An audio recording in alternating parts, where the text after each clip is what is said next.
All right, cool. So let's get right into this. I'm going to share my screens because there's a lot of questions, which is good. So let me share my screen onto, I think it's this one. Oops, I almost clicked end meeting. All right, so let's check this out. So I know like last time we didn't even get through all of them, so I'll try my best to get through parts of this. And then of course, if you guys have questions too, since you guys are here, feel free to chime in, right? And ask any questions or any clarifications. So, all right, this next one, I know this was from last time, so I didn't get to. Would I split my data before or after cleaning or scrubbing, before or after assessing it in one hot encoding? So a big part of thing, when I'm guessing when this person says split, they're talking about train test, right? It's like the train test split. And ideally, you should split your data into a holdout data set as early as possible, so you aren't looking at it too much. However, I will also say is that with the tools that you have and in practice, what you might be able to do, you might have to still do some basic exploration first, like just see like what the range of the values are. So for example, if you try to do any min-max scaling, right? Or if you have certain categories that, let's say you split it off and certain categories are only in the test set, you're gonna not see those things. So for this project, I would say don't stress too much about specifically about splitting the data before or like, after exploration. If I would say, if you can, I would suggest trying to do a test holdout set. And like what we had 20,000 data points, is that right? Yeah. So 2,000. let's hear. Is it 2,000? 32,000. 32,000? Okay. So yeah, okay. So let's see here. I'm trying to think a little bit like number wise. If you have a very big data set, you could go even as far as like 1%. With 32,000, 5% would be like what, 1,500? Is that right? I always feel like I'm doing my math wrong when I'm in front of you guys. But 1,500. So I would say like, if you get around 1,500-ish for your holdout set, you can try that. I would say don't focus too much on this part because we'll talk a lot about test train split, like test train splits and stuff like this for future models. But one of the issues too is that when you do a test train split and you do a holdout test set, you have to apply the same transformations on your train set as you do, on your test set as you did with your train set. And that can be kind of tricky with what we have right now. The best thing to do would be a function. And one step above that would be something called a pipeline, where essentially you have a set of operations that will go through there and you can fit your functions, your pipeline onto the train set and only apply it to your test set. Unfortunately, we haven't gone through all of this stuff, but we will go through it later on in the course, especially as we get into more machine learning models and stuff. So in short, you should split your data before like cleaning it, if that makes sense. And so that way, like what you should do is like you should split it ahead of time, because your test set in like real world might actually be data that's not generated yet. It doesn't exist yet. And it's not until like you get it later on when you deploy out your like model. But so you should design your pipeline essentially. I know I'm using words that you haven't really gone over, but like you use your pipeline of like operations or transformations based on the fact that you assume that there are going to be things that you haven't seen before and making sure you hold on to that. But in this case, don't worry about it for this project, at least. Like, don't stress out about it. If you want to play around with it, we can talk during a one-on-one and stuff like that. And we can say, like how we can do this and stuff. This kind of goes also like with before assessing it in one hot encoding process. Yeah, I would say don't worry too much about the train test split. I would still say cross-validation would be a useful thing to see how well it does, because that's going to simulate as if you have a test holdout, right? And so if we did like, let's say for example, on the assessment, I say, oh, and here's some test data that you can use, right? You would have an idea with cross-validation of how well, at least the idea of like how well that model will do on that test set. Does that make sense? Cool. All right. Any follow-up questions on this guy? Or clarifications? Okay, cool. I will say real quick, it's not specifically asked, but one hot encoding, I would suggest doing exploration before you one hot encode, because it's the same information, but once you one hot encode, you're gonna have a lot more columns and it's gonna be more difficult to like manage with pandas. So usually good practice, or typical practice, is you explore the data and then one hot encode when you actually get to the modeling feature engineering step. Does that make sense to people? All right. All right, next question. Year values and columns, continuous, categorical. So the classic debate of categorical or numerical. And again, right before we started the recording, right, Nadine like had shared that one on Slack, talked about, and I think Nadine, you said like in the end, it's like, yeah, doesn't really have a definitive answer on like what makes categorical or not. And the short answer for this is that you can pretty much make any numerical feature into a categorical feature. Whether you should is a different kind of story. And in general, I try to tell, like, there's some categories that are like, oh, duh, this should definitely be a categorical variable. Like, for example, having a red house, a blue house, a green house, right? I keep using the same example. Like, there's not really a spectrum of like why you would have different colors be like a continuous variable. The tricky one is when you have things like, let's say you have a 3-bedroom, 4 bedrooms, 5 bedrooms, 6 bedrooms. Is that a continuous variable? Is that should be a category? And I think the best answer to this is that you try your best to use, like, the real answer is you see whatever works best. If the continuous variable works better, you would use that one. If a categorical variable of that feature works better for the model, you use that one. And that's just going to be like whatever happens. However, you can't, like, realistically, you probably shouldn't do this just like automatically like this, because it's going to take a lot of effort, and it's also bad practice because it's not going to be something you can do all the time. So the ideas that we use are understanding of the data through exploration and just our understanding of like where the data came from, to decide if they're categorical. And the way you can stick it to the category is if there is some aspect that makes this data point a different kind of thing. So a classic of this would be like, if you see a 10-bedroom house versus a 2-bedroom house, 10 bedrooms, yes, is, you know, like as we get more bedrooms, it probably increases in price. I could argue that maybe 10 bedrooms is going to be significantly different kind of house, if that makes sense. Like, that could be something that's like, hey, like, maybe this is a different kind of thing. Where maybe 2 bedrooms, 3 bedrooms, 4 bedrooms really is much more of a spectrum of adding new bedrooms on there. But maybe that 10 bedroom is going to act more like a different category. And the best way to check this out is to see if you plot your variable versus your like target and see if there's a change, like a smooth change, like you can see there's a pattern in it, or does it seem like a very abrupt pattern? If you see a very abrupt thing, that might suggest there's a category in it. You can also do this with like multivariate, where you can check multiple features, like, so not just the target, but also like a feature in another feature. So I think Nadine asked kind of a related question, like, you know, square footage or like how big the house is and like bedrooms and stuff like that. You might want to plot those two together and see if there is like a gentle change, or if it's an abrupt change, and like how that looks. And then you could even plot that against the, what's it called, the price, the target. So that'd be closer to multivariate. In the long run, like, what exactly is continuous versus categorical? You can argue, like, in a lot of ways, like, I guarantee some people are going to have certain features that are going to be like, oh, they have it numerical, and then other people are going to have it categorical, and they're both good arguments for either side. So hopefully that kind of gives an idea. Any questions or comments on that or clarification? Okay. Cool.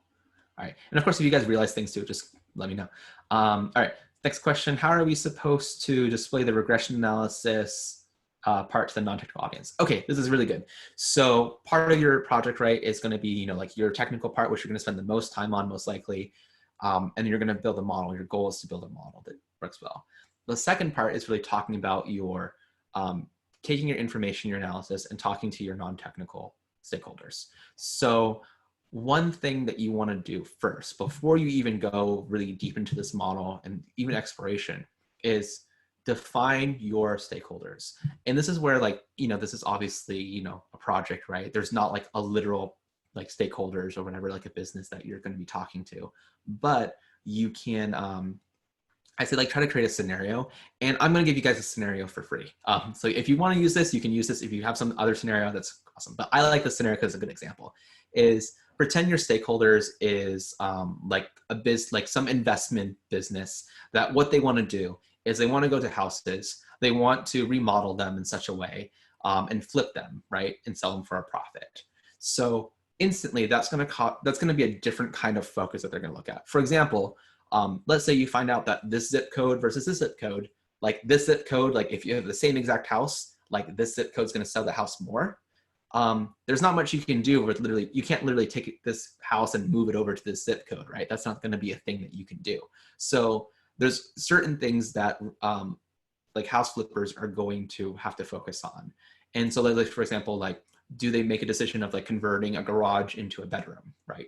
Is that worth it? Like for this area, and maybe certain areas have like, there's a bunch of things that could kind of play into this. For example, like if you have a small house, like, is it worth converting a garage into a bedroom? Like, will that actually be a better thing? And that also will affect like the square footage and stuff like this. So you can kind of think of like, okay, these are the kind of questions you would look at and see if there's a pattern in there. And then when you actually do your regression analysis, your model, you can interpret your model, right, with actual, like I would say like English, right? You turn your math into English. So I'm gonna kind of just write a little bit on here. It's like, imagine we have like y equals a times x1, or I'll just put x plus b times x2 plus c, c times x3, and then plus like, I don't know, some constant t. I ran out of letters. So the idea there is like we have different coefficients, right? C, B, and A, right? And so let's say like X, for example, is like the number of bedrooms. So like if I had A is like, let's say A is like 3,000 and X is just like number of bedrooms.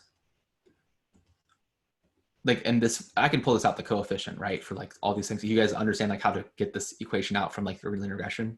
Cool. So once you do that, then I find out the coefficient for number of bedrooms is 300, and there's no transformations on number of bedrooms. Can someone tell me like how they would interpret this? Like, what does that mean by this being 3,000 in number of bedrooms? That's a very positive correlation between whatever your outcome was, or you know, your Y is, and the number of bedrooms. Yes, there's definitely a correlation. It's definitely, if you have more bedrooms, you have more money. Would someone like to go deeper into that? So every bedroom's worth $3,000. Yeah. So like every new bedroom you increase it by, you increase the sales price by $3,000. Okay. At least that's what the model was showing based on what I wrote out. Okay.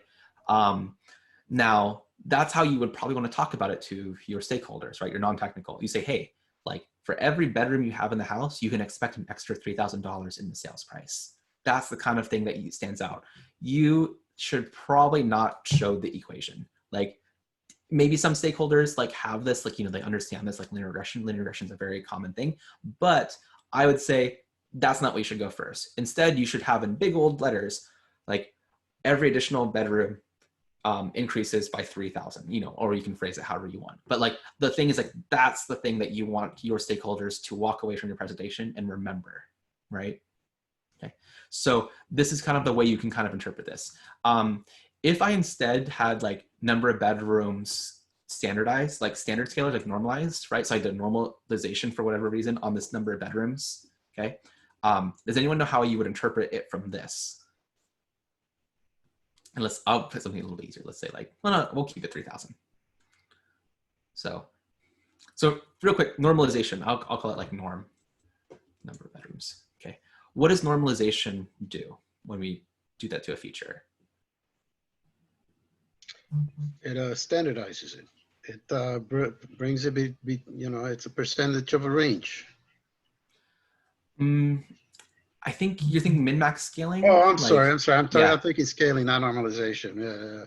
Yeah. So like you can think standard scaling, right, is what it's also called, but also normalization, which hopefully that gives you a little hint for why normalization. There's a word in there that should be familiar. It reduces the scale. Normalization makes everything the number of like standard deviations away from the mean, right? Good. Yeah, Stephen, and I heard Akiva in there too, but Stephen, yeah, that's exactly right. Is that it's showing how many standard deviations away from the mean. So what this means here is that if I have 1, right? Let's say my value, whatever after I scale it, is like 1. What that means, I'm 1 standard deviation more bedrooms than the average house in King County or whatever area I'm looking at. So the way you can interpret this is like, oh, I can expect an extra $3,000 in the sales price for every standard deviation away I am from that mean. And you can actually calculate that standard deviation too. So like, that's how you could maybe say it. But if you want to go even less like technical, you can say, oh, standard deviation was like 0.75 or something like that. So you can then say, okay, let me translate this into every 0.75 bedrooms I increase from the mean, and you can say whatever the mean is, like whatever the average number of bedrooms in the area are, like we can expect an extra $3,000. Well, we can also say like what the mean is. We can even kind of rearrange that. So instead of saying 0.75 bedrooms, like stakeholders go, what does that mean? Like do we have 0.75 bedrooms? You can translate that and try to adjust it to like, well, what's one bedroom? Like we can adjust that and then just adjust your coefficient as well. So the idea there is that you're trying to interpret your equation into actionable insights to your stakeholders. Does that make sense? When I say like actionables? Yeah, so like you don't want to show this, like, and I will tell you, I've done this before, like with people, is I literally would show them an equation and say, oh, like this, and they'd be like, they look at me like, I don't know what you're doing. Like, what are you talking about? And they're smart people, but like they're just not it's just not what they're used to seeing. And so a good thing to do is like using those certain phrases that non-technical stakeholders would be more familiar with and also lead to an action. Like what should they do based on this information? In that case, if more bedrooms increase the thing, as long as, you know, maybe for example, like let's just say they want to at least break even, like they should not spend more than $3,000 on adding a new bedroom to the house, at least considering everything else is the same. Does that make sense? Cool.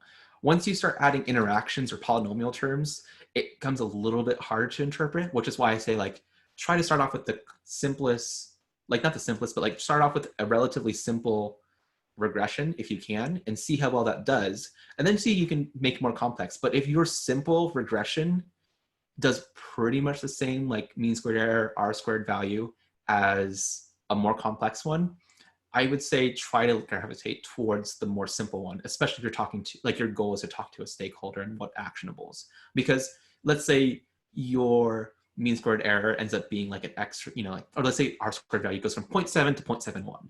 Well, that 0.7 to 0.71 might not really do much more for that business, but if you can't interpret it and it's harder for you to like explain how it works, like it might not be worth their time to be able to do that. Like they're like, we don't know what to do with this information. So that's where you come off of. Like that's where I would say try to go simple if you can. Of course, if you find a more complex model and it's not that much more complex and it does significantly better, you probably want to talk about the stakeholders about that and say, hey, like we have this model, this is what you should focus on, you know, like talk about those things. That's the idea of like how you can use like interpreting this model. Does this make sense to people? Like, okay, any follow-up questions on like what I just talked about? Okay, I'm gonna add one more thing into this. Like if you have like an interaction, so let's say, I'm just saying number of bedrooms just to make it easier for us to talk about. Because like honestly, the scaling is not going to change too much on the on your actual like predicted, like your effectiveness of your linear regression. It's just going to change how you interpret. So number of bedrooms, and then let's say times, let's say I don't know, has garage. I don't think that's a variable, but let's just say that is in here, and we have this interaction right here. So you would want to make sure, and I'll say has garage is 1, and then not a garage is 0, right? And so I would also have, you know, something like the other interacting term. Because I talked about this, if you have interacting terms, you probably should include the original one that's not interacting, right? So let's say 2 has number of bedrooms. So what this can be interpreted as is that if I don't have a garage, I can expect 1 additional bedroom to increase the sales price by $2,000. Does everyone see that? And that's because if it has a garage, that would be 0. That would mean they would just have that as the bedrooms. If it does have a garage, right, I can expect every additional bedroom to increase the price by 2,000 plus 3,000. Everyone see that? And you can kind of quickly like look at the algebra on this, right? You can sometimes see like interacting features will sometimes be talked about as like, let's see if I can do this real quick. Like it will look like this. So the idea there is being like, you know, number of bedrooms plus 2,000, right? Like, or, you know, times 2,000, which means, oh, if there's no garage, 2,000. But if you have a garage, you get an extra $3,000 for having that bedroom. Does this make sense to people? Cool. All right. I see some nods, but anyone want me to kind of go over that one more time? Sound pretty good? Okay, cool. And now you can see like why as we add more interactions, like let's say I add like, to the power of 2, right, for has garage. Like this starts getting a little more complicated to interpret, like what exactly does that mean? That probably wouldn't be it. It'd be something like probably like this, right? And then it becomes a little more complicated. Let's say, for example, your model ends up having another interaction on top of that, like, I don't know, square footage on top of this. This might be a better model, but then it's going to be harder and harder to really interpret, like, what exactly does this mean? And this is going to be harder to talk about. And let's say this model that I just wrote out right here it's an R-squared value of like 0.71. And then the one that I had previously, like this one, has an R-squared value of like 0.7. Like, I might still talk about, like, hey, we have a model that's more complicated, but in general, based on this other model that's not as good, but still does a really great job, this is it. Or I might even make the executive decision that I can talk about that more advanced model because it is more complex. It's really helping in making predictions. It's not that much better. But you have to make that decision as the data scientist on like what's going to make sense. Okay, and you can maybe even talk about like, like present this part and then talk about, we do have more complex models if you're curious about this, but they're a little more complex and they're going to be harder for us to make direct suggestions on what you should do for the stakeholder. Okay, cool. Yeah, Jessica. I have a question. I remember when I used MATLAB, I would do like simple linear regressions and I was able to just like output the equation onto plots. Is there any way to like output the equation here? Like literally like write this guy out? Yeah, like with our models, like do we have to just get the coefficients or is there any, like, does it output an equation? Yeah, I don't think OLS will. Well, with OLS, you have to define what the equation looks like, right? With like, the tilde and like, the different letters and stuff like that. So that would be your equation. And then you just have to have the coefficients go out. For sklearn, if you use sklearn, it's just going to show you the coefficients. You could probably design pretty quickly like a function that can take in your coefficients and then the name of your column and print out like a string that looks something like this that I have highlighted. But I don't necessarily think that there is something that's like, oh, you just call this function and it just shows you the equation. Maybe I'm wrong. So if someone finds it, definitely share with the cohort. Okay. But yeah. Thanks. No problem. Yeah. All right. Cool. So I know I kind of only went through a couple of questions so far, but I think those were really good ones. I wanted to make sure made it clear as possible. For this example. Okay. So let's see here. Next question. I think these are relatively newer. So how do we present the good prediction models that we work on? So I think that's kind of similar to what we talked about here. Unless, does someone have any clarifying question from this guy? Sound pretty good? I'll move on to the next one. Okay, cool. If I use log transformation on price, do I continue to model using the log transform target? So price being the target, right? Should I transform additional continuous variables or that dependent variable in the question? So one thing I will say, and this is me more personal, is that I try to avoid transformations for linear regression if I can avoid it, just because it adds that more complexity on like talking about it. I will admit that sometimes transformations can make it a better model, but usually there's a good reason why that transformation makes a better model. Like I can see that pattern in there and I can talk about that. So for example, if you do a transformation, well, I guess this is more like polynomial features, but like log transformation, maybe for example, like we, talk about COVID and stuff like this, like it makes more sense to talk about the trajectory of when people, like as more people are infected, it's easier to get infected. So you see this exponential growth. So talking about the log can talk about saying, how you're talking about how quickly does this disease actually spread versus like how many people have it. So like there are certain transformations that make more sense. Going to like the log transformations are very common. And typically you would use a log transformation. Well, if you see in your residuals, right? If you do your residuals plots and you see heteroscedasticity, right? So you see like it's starting to like kind of balloon out like this, especially, that's usually a good sign like, hey, doing a log transformation is going to reduce that heteroscedasticity, which is a big problem with linear regression, which is like the most common problem with linear regression is like, besides it being not linear, is your heteroscedasticity. So you can do a log transform, and I would say do a log transform on the target first if possible. If you're feeling like you want to do this on a target, or sorry, on a feature, have a good reason for it. Like, why are you doing a log transformation? And it might be that there's a huge like difference in like scale. But see first, like, does it make sense to keep these as separate things? You know, maybe, or sorry, keep it as one feature. Maybe it makes more sense to say, oh, these are a different group. Maybe you need to categorize it instead, or have an interacting feature that like kind of modifies this value that is a huge change. But stepping all that aside, we say, okay, we decide we're gonna do a log transformation on the price. How do you, like, first of all, I think you should start off just doing a log transformation of the target and then interpret from there and see how well it does. You can start playing around with log transformations, but then you get more complex. So assuming you just did just on the price, how do you interpret that? Your log transformation of the target is basically going to say, so like if you look at this equation back up here, I'm just gonna go and copy this guy.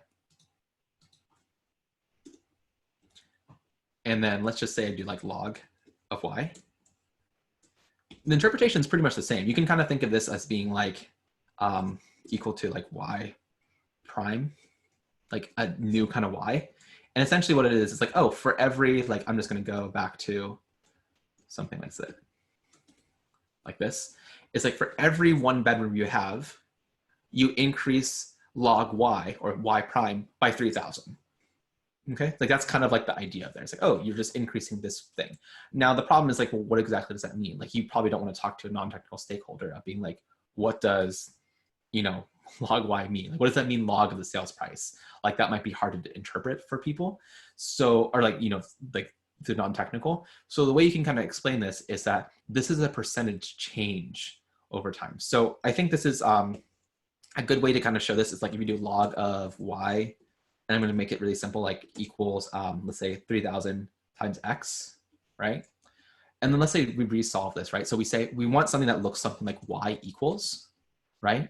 So it would be something like, if I were to redo this, it'd be e, well, I'm going to say it's natural log, so bear with me, but e to the power of 3,000 times e to the power, oh, sorry, let's say x like this. Okay. Does this make sense to people, like how I kind of got to this point? So you can like rearrange things and everything. I think I did that right. Definitely stop me if I did it wrong. So we have this part right here. So, okay, this is multiplied. So now we can also say, look, okay, this is like saying, oh my gosh, I'm gonna get this wrong. So this is where it kind of gets into this weird part. So I can say, if I separated this guy out, does anyone know how to rewrite this so I have something that's like an x kind of factor by itself? So maybe this is my wrong direction here. So I guess what I'm trying to get at, I was trying to do this math, but I realized that maybe this might be a little too complex, is that you're gonna have an e to the power of x factor on this for the sales price, which means that basically as you increase the number of bedrooms, it's gonna increase exponentially, right? What that really means, you guys see that, right? Like it's like, oh, it's exponential growth, right? So what you're really saying here is that it's not so much that there is a steady increase linearly, like, oh, I increased the bedroom, or like there's gonna be an increased step. What instead is gonna be, it's like, oh, one bedroom is going to be a percent bigger than, I'm sorry, two bedrooms is gonna be a percent bigger than one bedroom. So instead you're gonna basically be multiplying across each time. And so that's the way you can kind of interpret this, is that this, it depends what the base is right here, is, you see, this is where I'm having the trouble to like really do a good job of explaining this. Yeah, go ahead, Jessica. Show us the math. Show us the math? Okay, so I feel really bad because I feel like I'm gonna mess this up. Like, I don't know why. But I have e to the power of x plus y, right? We know how to separate this guy out? Does anyone know? No? All right, I'm gonna do this because I don't want to get it wrong. Like I feel like I'm gonna do the I wrong always thing. get it wrong with like when you sum the powers, you split out the, it's e to one, e to the other, I think. Yeah, so if we have x, like, oops, to the power of x times e to the y. There we go. Okay, like that would be x plus y, X right? plus y, yeah. Right. So this guy right here is kind of like saying, this is where it's gonna get confusing. It's like this to the power of x. Like that's what this is saying. So the thing is that we have like y equals like a new number. I'm just gonna call it capital C to the power of x. Oh, that's funny, I just changed it. To the power of k, or some constant k to the power of x. So basically this is gonna describe how much this increases every single time. Does that make sense to people? Okay, so this is where like, you can see it's like you can talk about this, but the easiest thing to talk about is like, hey, like this will exponentially grow. So having one bedroom, and it all depends on your constant, having one bedroom is going, or 2 bedrooms versus 1 bedroom is going to be worth a certain percentage higher. And then going from 2 to 3 bedrooms is going to be even higher than that. And you can actually pull out this number directly, right? That's probably the easiest way to just do this, is like say, okay, 1 bedroom is going to be worth k, and then the next one is going to be k squared. So you increase by a factor of k. Does this make sense? So like, and it should increase by a factor is like multiplied by a factor of whatever k is. And k in this case is e to the power of whatever your constant was. Does this make sense to people? Okay, cool. Hopefully I didn't make that too confusing, like me going through everything. And again, this also relies on the fact that these things are independent, right? This means like for every bedroom you increase it by, it'll increase by multiplying it by this factor k, just e to the power of 300 or whatever you end up using.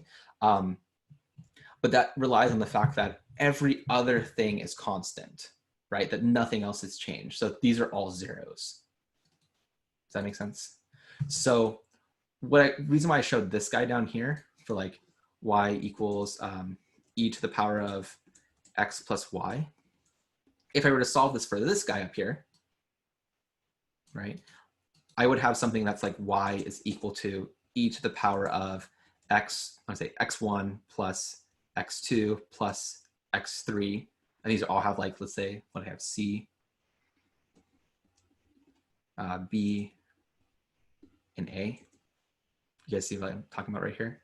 Okay, this would then go into say, oh, that's like e to the power of a x1 times e to the power of b x2. You guys see what I'm getting at this right here? Okay, and then the reason why we can say, okay, like if we keep everything constant, so that means like nothing else changes. We set all these to 0. Well, e to the power of 0, well, x, what, like 0 times anything is 0, right? So e to the power of 0, it's just what? 1. Yeah, so that's why we can basically ignore everything. And this is why we can just look at just this guy, keeping it constant. Does that make sense to people? Cool, all right. So that's where this kind of comes from. I don't know, if anyone's like looks at this later on and like sees this, they might get confused. So hopefully they watch the recording. But yeah, cool. So that's kind of like one of the things, like you can treat it this way. And this is why you might want to be careful with using log, because you're basically saying, hey, this is an not a linear growth, like a stepwise growth. It's saying, oh, it's a percentage higher than the previous one. Okay, cool. All right, so I'll move on to the next section, the next question then. All right, cool. So let's hear. Man, we got a lot of questions. All right. More features increase R squared. However, I understand this leads to a risk of overfitting. How to judge when to stop? Assuming p-values are all low and adjusted R squared is also an improvement. As testing on a holdout set, the way of determining it looks like we have a more geographical data leads to a better R squared, adjusted R squared, and lower RMSE. So yeah, so I think there's a lot kind of going on here. So one is like, if you add more features, your R squared should get better. Like that's just a fact. Like if you just put in more features, your R squared can get better. Adjusted R squared will account for saying how many features you're putting in there and will adjust it. So it won't necessarily go up by adding new features, okay? I think that's what they're trying to get at too right here. But then it goes, how to judge when we stop. So there's a few ways we can do this. In mod 3, we'll talk about regularization. So one technique is to basically, like I like to call regularization, that's punishing like your model when it's over, like it's trying to be too confident. And by being too confident means too complex. And in this case, too complex means more features. If you have more features in here, it's going to try to punish that. So it's going to essentially reduce, it's a mathematical way of basically reducing the weight that extra complex features have. Of course, we don't have that in here. So one other strategy too is using something like stepwise selection. So stepwise selection, there's forward and backward and mixed, right? So I think mixed is really what we're talking about when we talk about stepwise selection in the curriculum, is basically you start off with saying, hey, here's a simple model, and you see, you start with like one variable essentially, and you add more variables, more features on it, right? And then as you add more features on it, you see on the p-value, do the p-values, are that statistically significant or not? So if you add new features on there, and that feature though, now like those list of features, your p-value goes up, so meaning it's not significant or like statistically significant, then you drop that part out and continue onward. So the idea there is that you're selecting off of the p-values of like, is it significant or not? And how well the R-squared value is actually increasing. So as you add more, features on there, you should expect the R-squared value to get higher and higher and higher. So, and the way we judge so the thing about this is stepwise is like you start off with one variable and then move forward. You start off with one variable, and what feature do you choose? The feature you choose is the one that you basically do y equals, a times x1, y equals b times x2. You do all these equations, you fit all of those linear regressions on there. You see how well, which is the best one of like all of those models, and you choose the best one. So let's say x3 was the best model. So you keep x3 there, and then you add in a new one. So now you're going to try y equals, some constant times x3 plus x1 or x2 or x3, or I guess x4, and so on and so on. And you see of those ones, which one worked the best. And you say, oh, the x4 actually worked really well. So now your new equation is y equals x3 times a constant plus some constant times x4. But then you want to do a p-value, like you do a p-value test on that linear regression that you already fit. And you say, hey, are any of the p-values too big? Like, for example, your p-value is like, oh, like your p-value has, like, let's say your x3 p-value is now like 0.25. Like, oh, that's way too big. It's not significant. So you drop x3, keep x4, and you continue on with the different variables. So the idea there is that we choose the best model as we kind of make it more and more complex. But as we make it more and more complex, you drop out statistically significant p-values, non-statistically significant p-values, right? Big p-values, because it means that this feature that you're dropping out doesn't do a good job of explaining the model, if that makes sense. And that could happen because maybe like x4 adds in there. It's like, oh, x4 was actually like essentially like multilinear with x3. Like that's the idea, like why this p-value might increase. So we drop that out and continue forward. Okay, does this kind of make sense? Like how you go about this? This is where stepwise selection can be really useful. One thing with stepwise selection, as you probably noticed, is that you have to train literally many models. Like that's literally what you're doing when you're doing stepwise selection. You're literally testing out each model, like all of these different models, and seeing what works well until you find this final one. So that's kind of one way you can like adjust. If you try this with many features, this can take a long time, which is why going into it, saying what features do I think already are important is a good kind of first step. I've already had a question or comment. Could that also though lead to you missing some interaction that might have been significant, but you didn't have a real chance to test it? Yeah, there's some issues with this too. So one thing can be is that when you have an interacting feature, like you kind of mentioned, is that let's say you have a p-value that is greater for the feature by itself. So you had like x1 times x2, and then you had x1, but now x1 is deemed not significant because it kind of makes sense. There's some multilinearity between x1 and x1 times x2. You really should be keeping those values in the end. So that's kind of just considered because it's a part of the overall, just like I showed like with the number of bedrooms from here, that's essentially what we're doing is you want to keep that interacting feature or non-interacting feature with this interacting counterpart. This is where like I will tell you, like you can already hear like I think the right reaction is like, oh man, this seems like a lot of work. Like I think you guys should be like, oh man, this is like a lot of consideration. And that's the thing about linear regression. It takes a lot of cognitive like effort to make sure you're designing a model that makes sense and that also works well.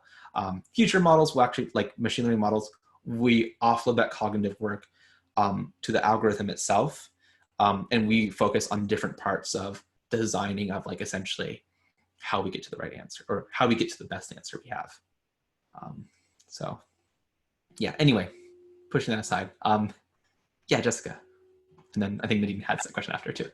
Mm-hmm. Oh, so would we do stepwise before interactions then? I don't know. You can try it. Yeah, I think there's a lot of like ways I can come up with different scenarios that work better in one way versus the other. I think a good place to start is just going with a simple like linear regression that's relatively easy to interpret, and then add complexity to it. And you might do stepwise selection between those parts. So what I would probably do this, like I'll be honest, I don't do a huge amount of linear regression. Like that's not something that I typically gravitate towards first. But what might be a good strategy could be that you, what's it called? You try out, like you try a simple model and then do a stepwise selection and see of that simple model's features, what works really well. And that might be my improved model. And then I say, okay, what if I do more complex features?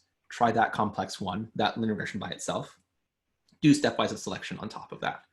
And the reason why I would do those things is because one is that like, I don't have to do stepwise selection to have a model to look at to see how well it did. But then I can also use stepwise to improve my model. So in practice, you might use something called regularization to do something similar to like what stepwise selection does, but it's a little bit finer details that we'll talk about, in mod 3. But at least then you have like, you basically have something in there. And then you can also see how much more improvement you have. So like if you are seeing yourself improving, like making a more complex model using stepwise, and the like R-squared value MSE is not really changing by a huge amount, by a huge margin, you might be like, you know what, there might not be that much more to do into this. It could just be that you didn't have the right features to put in there. But it gives you an idea, at least, like, if you are slaving away like for a month, on this stuff, and you're like, okay, I have a week left. What do I focus on right now? It's like, okay, if you're getting huge improvements by doing this, like, hey, like, let's do another one of these things that are more complicated and still improving the model. But if you're at a point where like, hey, about a week into it, maybe you finalize it at that point because you're like, hey, it's not really improving that much more. Maybe there's some other ideas I have, but I'm not going to work on that right now because there's a good chance that it won't improve much more. That makes sense? Okay, cool. All right. These are all really great questions too. So like, this is where I know we have a quick question on that. Oh yeah, sorry, Nadine, you had another question. Yeah. So this is just a bit cheeky, but what's the caveat about putting as many like features into it and then letting stepwise sort it for you, apart from it obviously taking computationally quite long? Yeah, so one is exactly that, computation, right? Time. Okay. The second thing is that you can still find by pure chance statistically significant features that have nothing to do with your model itself. So like, I remember like when I first learned about regression, and I remember my professor talking about, this is like for physics stuff, right? But like, it was like, we were doing like computational physics stuff and like modeling and things. And he kind of warned me is that like, hey, like if you put too many features into your regression, you might find things that are correlated with each other that are just not true, but it does a great job making a prediction on the model. And there's no mathematical way for you to really like by itself, really way for you to show, oh, that's not actually important. So for example, if you find out, like, I can't remember why he gave this example, but it sticks in my head so much. He talked about having like the squirrel's movements, like a squirrel like running around and stuff like this in different directions. And you could like track, how the squirrel worked. And by random chance, you can have that actually do a good prediction on your model. That has nothing to do. Let's say, like, I don't know, let's just pretend that's like the feature that's in there. And then so you have your house. And it actually, for some reason, just does a good job making a prediction just out of random chance, because you have many, many, many features that are completely random in there. But eventually, if you do enough random features, one of those features are going to be statistically significant. And the issue with that is that there's not a real reason why you can't like rule it out, like mathematically. It's like, oh, it does a good job of making a prediction. Why does it work? We don't know, but it's probably because it's just random chance. So this is where you as the person saying, hey, like, take that square out of there. Like, there's no reason for this feature to be a part here. It doesn't actually explain anything. It's just by pure chance. You're using basically something that the computer doesn't have or the mathematics doesn't have, which is context of saying, hey, this isn't actually important. Like, it does work for whatever reason, like who knows, like I just got lucky, but it's not actually something that we should include in the model because it's not going to be important in the long run. Does that make sense? Like, Yeah. And this is where, like, if you can add more polynomial and interacting terms and stuff like this, you basically start creating random features. Does that make sense? Like, they're so complex that basically they're essentially random. And that's actually when you guys do like np.random and generate a random number or random numbers, that's actually what's going on. There's not a real, you know, die roll that's being thrown in the computer, right? It's actually a very complex formula and process that's creating these numbers. And the reason why they feel like they are random enough, even though they're deterministic, is because they're so complex that basically all meaning kind of goes out of it, which I don't know, they can go very metaphysical, but like that's kind of like the idea of like why you don't want to add so many complex features in there that you end up finding they're significant where it really isn't. So I say good rule of thumb, past the power of like anything past the power of 5 on a polynomial, it's like degree 5 is probably like more complex than like what you can explain. It might just start coming out of random chance. But that's just like my general experience and everything like that. I'm sure people have done a lot of research on this and actually has shown that, but at least from my area of like, physics, like if we saw everything of power like above 5, you're like this is probably not important because those things don't really occur in nature very often. And I think I saw someone unmute for a second. Did a comment or anything? No. Okay. So cool. Yeah, hopefully that kind of answered your question, you too. Like, say, like, why not? Like, you could try it. So go ahead and play around with it and see what happens if you want to. But in practice, you probably don't want. Okay, so I think I passed this part. It's testing on the holdout test. Yeah, so like this is the holdout set is basically just introducing new data that's never seen before. So this can help reaffirm your things, but it can still happen where your random feature still does a good job on this. So just be kind of wary. All right, what is the best way to remove features with a p-value over alpha? We simply manually remove the feature by looking at OLS table. The new model sometimes introduces new features with p-value above alpha. Yeah, presumably these features are no longer significant. Should we keep iterating or use feature selection? Feature selection is probably like the most straightforward way versus you like pulling it up and oh, let me take this off. And then you're like, oh, let me put this back in. Feature selection just allows you to have a more direct way of making that process that you're essentially doing as you start like rearranging your model. So that'd be my suggestion if you're doing this. Jessica, yeah. Wait, what is feature selection? Like what is that? It's the one that I said, like you start with like this one feature, y equals x1, y equals x2, y equals x3, and then you add a new feature on it and then see if there are any p-values that are not significant, drop it off, see if there are, and then continue forward. That's feature selection. Gotcha. Or step one. I don't know if it's called feature selection. I think it's like stepwise selection is in the curriculum. Is that right? Cool. That's what it's, yeah, what you were calling it, explaining before is stepwise. Yeah. Could I just ask, does that stepwise selection, does it also, like it picks out obviously what's p-value significant? Does it also pick like the best R squared increase? So like out of all the options. Yeah. So does that work? Yeah, forward and backward selection do two different things, which one only uses p-value, one uses only R squared.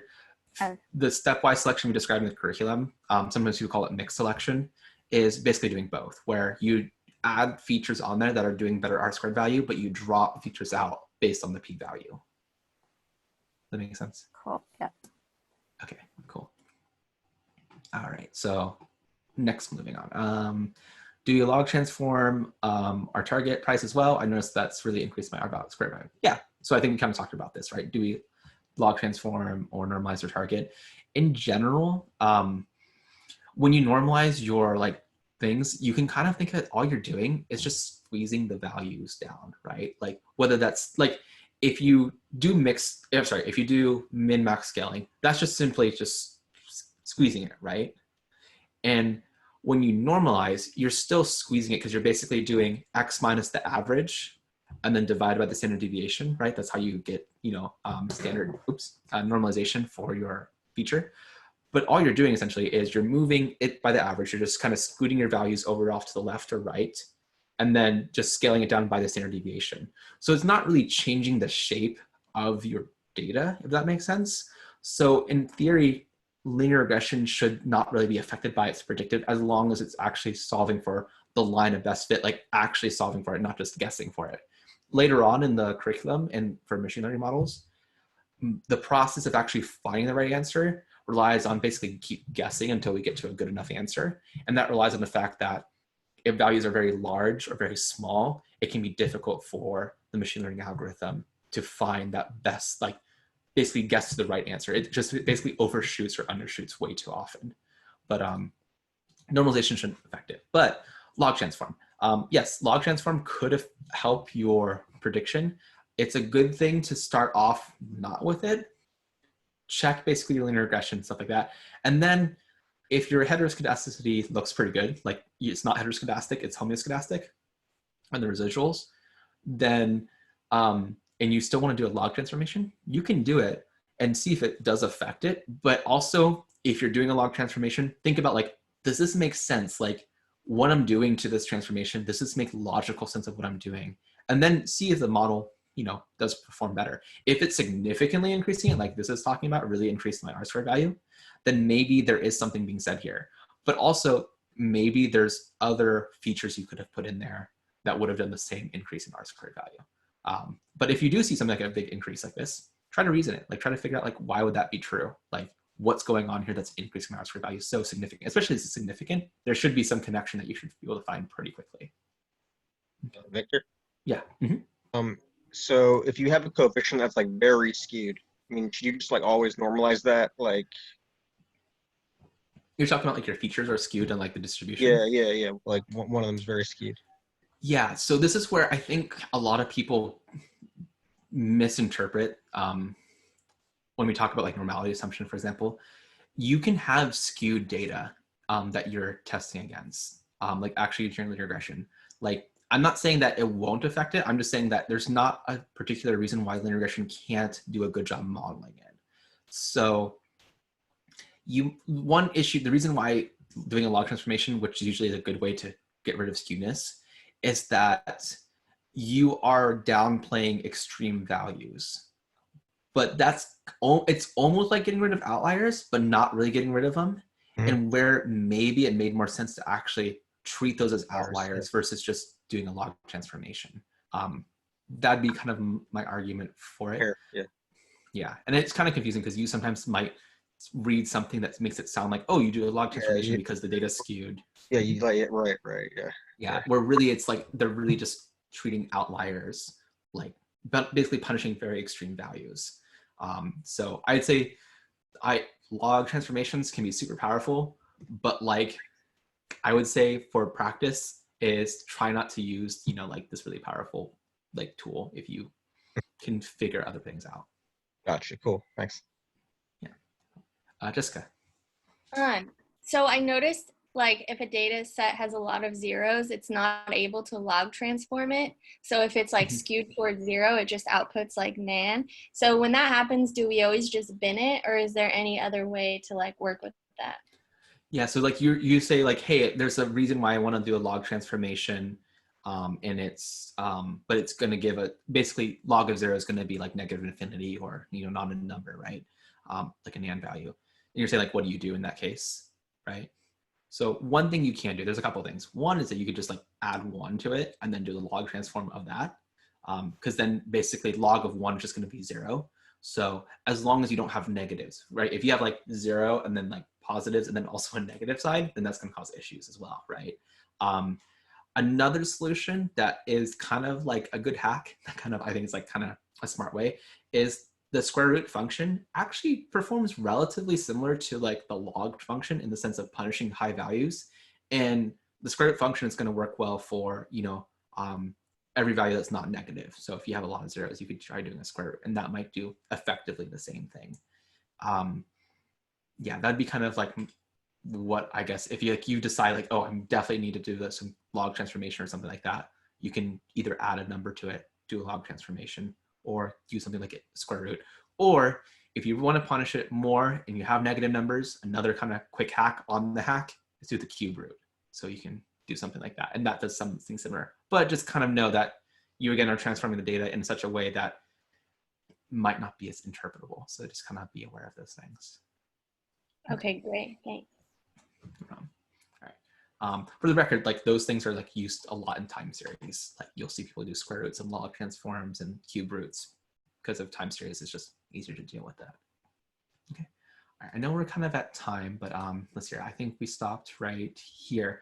But I did want to say real quick, like what is a good R-squared for this value for this project? So this way you're not like freaking out. So I will tell you is that I have never seen a value higher than 0.8 from a student on R-squared for this project. I've heard some people say that like, oh, my student has gotten like 0.85 or 0.9, I think. I've never seen evidence of this, whether or not they did this, because you can probably get a better R-squared value than 0.8. However, I will say it might not, linear regression in the way that we have might not be good enough for you to find this answer well. Like you might need more complex ways of defining these things. And so I would say if you hit 0.7, you should feel like that's a pretty good base. Like that's a good base. Like I would say if you haven't hit 0.7 yet, keep trying. You can probably get higher than that. I would say 0.75, you probably have a pretty decent model and stuff like this. But yeah, I would say like for this project in general, I would say the mean squared error might be more relevant for you for comparing models and saying how well each model is doing. R squared value can technically be arbitrarily bad. Like your model can do even worse than like the mean model, which you can actually get negative R squared values. So that's not usually something we look for, but yeah, hopefully that makes sense. Okay, cool. Jessica, yeah, go ahead.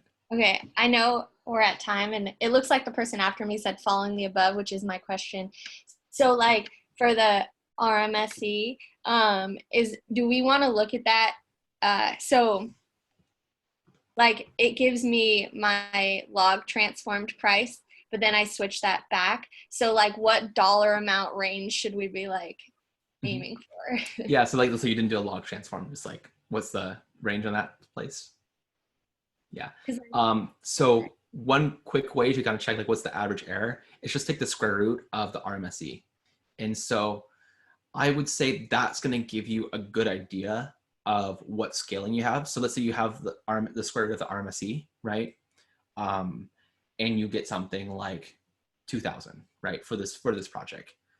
Would you guys say that's a good average error for a house? Like, yeah, right. I see some nods, right? So yeah, like if you can get within 2,000 of the house, like you are like a fortune teller god. Like, you know, like there's so much, like you have better knowledge than most people. So that's kind of way you can look at RMSE, is that you use that value to scale, like, you know, does it seem reasonable? If you're getting 50,000, that could actually be pretty decent. Like it just, maybe there's some values in here, some things that we just can't predict. For example, like, I don't know, like some other thing like COVID-19, you know, like during the season or something like that, or some other factors that are not accounted for in the data that you have. Maybe, I don't know, I'm trying to think, maybe, I don't think this is gonna happen because real estate agents aren't unionized, but maybe there's like a strike from all real estate agents during this time or whatever that isn't explained in the data. Like there are things in there that might not be available. So you can't expect your RMSE, you know, to be the best, right? But if you can get into relative reasonable rates, especially if you can get your RMSE within the range of like what you would expect a human to be able to kind of guess, because even real estate agents, they can underestimate or overestimate a house. So that's a good way to kind of think about, it's like, you know, what the range. And I would say if you get under 100,000, like that would be a pretty decent model. Like that'd be my guess. Okay. And I should say the square root of RMSE, like not RMSE, because that's gonna be a lot bigger. Okay, that's what I was wondering too, because, okay, so square root of the root mean squared error. Is that right? Oh wait, no, I'm sorry, that's wrong. Like the square root, I was thinking MSE. So the square root of mean squared error, which is RMSE. Okay. Sorry. Yeah, so that's approximate. Thank you for correcting me on that, because that was gonna be very wrong. You're like, wow, like we're doing so great. Yeah. Okay, cool. All right, I know I'm at time a little bit, but I'll give people, is there any really burning questions you're like, I need to know right now before we leave? Because you guys have the weekend and everything. Okay, Nadine, go ahead. So, okay, so you have an idea what R2 to aim for, but what if there's still multicollinearity issues within that? Do we just let it go? Or do we have to make sure we address it completely, in which case everything goes a bit down? Yeah, that's a good question. I would say if you see multicollinearity, you're like, oh, this is a good model, but like this multicollinearity exists. See how different like how it changes if you do drop, like try to fix that multicollinearity. Because if it's not dropping that much, it might be a better model to do. Even if it's dropping, it might still be a better model. There are more advanced, like I've talked about before, there are more advanced ways to address multicollinearity. And like you can think of like what we're gonna learn is more of a scalpel. And what we're using right now with dropping a feature is like a machete. You're just like, you're only gonna be so accurate. And so I would say if you're like really conflicted, like, oh, I love this model and it's doing really well, and then I drop this feature that has obvious multicollinearity and it doesn't do as well, like you can talk about those two things. You can talk about those two different models and say, hey, like this model does really well, but I'm pretty sure there's multicollinearity in here. Like you should be wary of this. But I do have an alternative model which doesn't use this multicollinearity, and this is how well it does. So that's something you can talk about too. Make sense? All right. All right, any other last burning questions? Cool. Oh, the next question is really good actually about outliers. Oh, I know. I'll talk more about this then. But my general thing is if you can reason an outlier is a different group of things. So if you see an outlier, what I always see people, they take outliers and they just drop them. And it's like, no, like go look, why does this outlier exist? Like what's going on with this outlier? Like, is it something else? Like, was it like a typo? Like did someone just hit the button, like fall asleep on the keyboard and they have like 55,000, bedrooms. And it's like, oh, well, someone fell asleep. If you can obviously see there's an issue with it, try to fix it, right?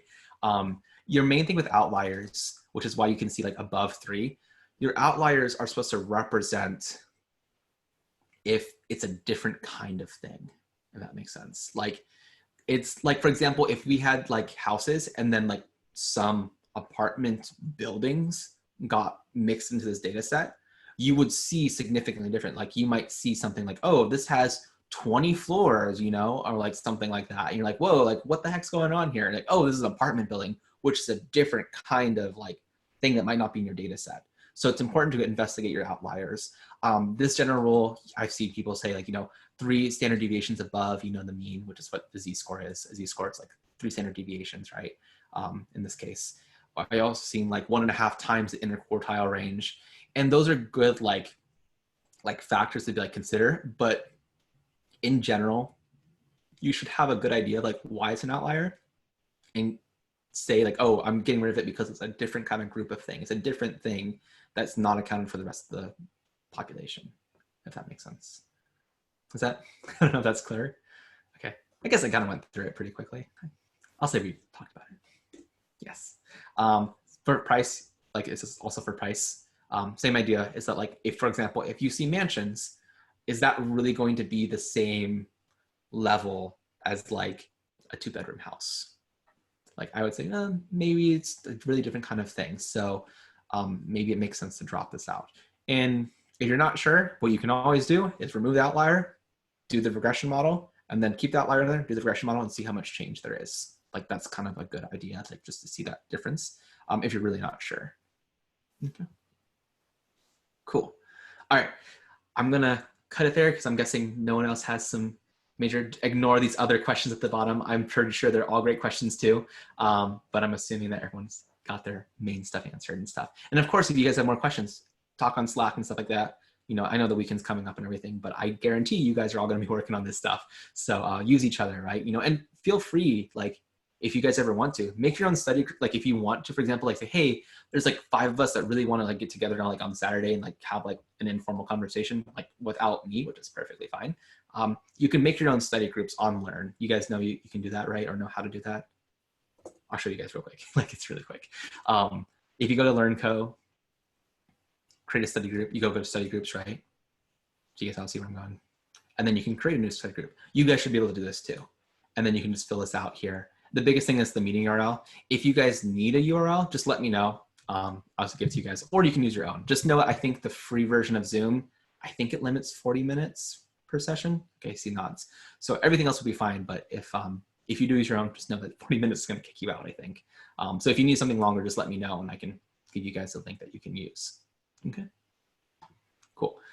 All right, everyone. I'll stop recording here because I realize it might keep going if I don't stop it.